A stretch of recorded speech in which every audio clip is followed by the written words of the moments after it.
And as I mentioned just before the break, we currently have more than 21 million cases of coronavirus in the country right now. The daily death count yesterday hit a new record.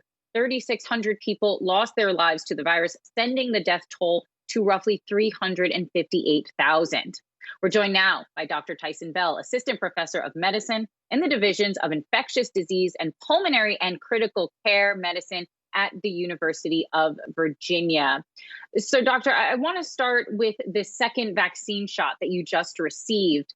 How have you been feeling after you've been getting the first and now the second shot of that vaccine? And what can our viewers expect possibly when they get their vaccine? Well, thanks for having me on, Kristin. And yes, you're right. I received the second dose of the Pfizer vaccine yesterday. And I did have some more side effects this time. The clinical trials showed that the side effects were common more often after receiving a second dose. So last evening, I had a little bit of a headache and a little bit of fatigue. And then when I went to bed, I had some chills, couldn't quite get comfortable. And that lasted until around 4:30 in the morning or so. And then everything kind of got better. I woke up in the morning a little achy. And by this point, I feel almost back to normal. Just have a little bit of shoulder pain where I got the injection. But feeling fine. One thing to point out is that the side effects are expected in some cases, and it's a good thing. It basically means that my immune system is generating a response so that later, if I get exposed to the coronavirus, I have that extra degree of protection.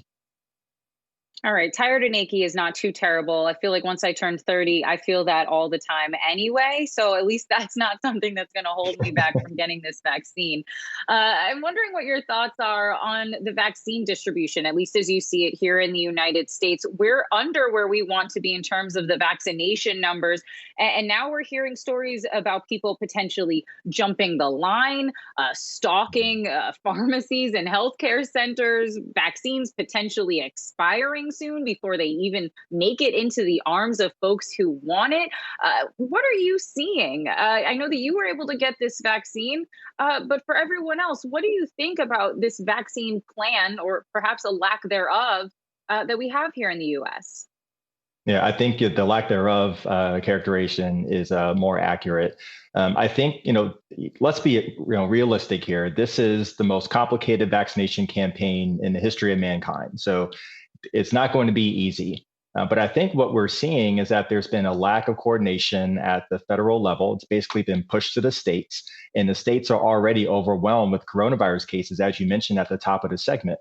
So you are tasking public health agencies that are traditionally underfunded, traditionally understaffed. They're not staffed for dealing with major crises statewide. And now we're putting distribution on top of them and putting them in charge. And it's very difficult. And so we're seeing mismatches in supply and demand. We're seeing episodes where vaccines are actually expiring. We saw long lines in Florida where residents were lining up overnight and still weren't able to get vaccinated. We need someone to step in with true leadership and actually take the reins and do high-level coordination for a very complicated task. You know, when I heard that we were supposed to vaccinate 20 million in December and that we've only done 5 million, I think my head just kind of sank, because it meant that I was going to have to stay indoors for even longer. So how long do you think that we'll have to be in this work from home, no going out world this year in 2021, considering how far behind we are right now in terms of vaccinating American citizens and residents? Well, my sincere hope is that we'll have a hockey stick phenomenon where we have challenges in distribution earlier on as we're kind of figuring out the kinks and the different logistical challenges of getting different vaccines to different communities. But then after we kind of work through these problems, we'll be able to accelerate both the manufacturing and the distribution so that we can stay on our original track. As you know, the Biden administration has set out a goal for 100 million people vaccinated in the first 100 days. We'll see if it can achieve that goal. It seems quite a high goal, but my hope is that we'll be able to pick up the speed in the coming weeks.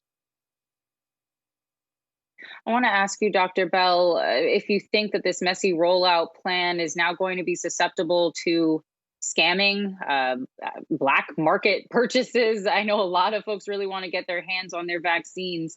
What do you make of what's coming down in the future, at least when it comes to this distribution? Well, being thoughtful about it and making sure that everyone has access. We have equitable access to vaccines because we know that a disproportionate community, in the Black and Brown community in particular, have had disproportionate impacts from COVID-19. So we have to keep all this in mind when we have distribution.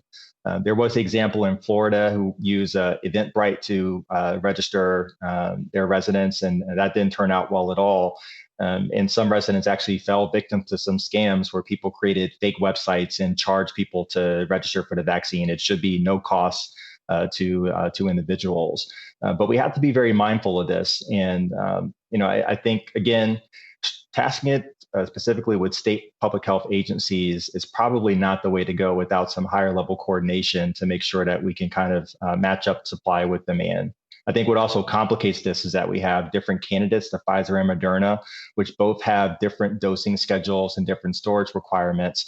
So that adds another layer of complexity on top of this. All right, Dr. Taison Bell from the University of Virginia, thank you so much for joining us and giving us all of those updates. Thank you, Kristin.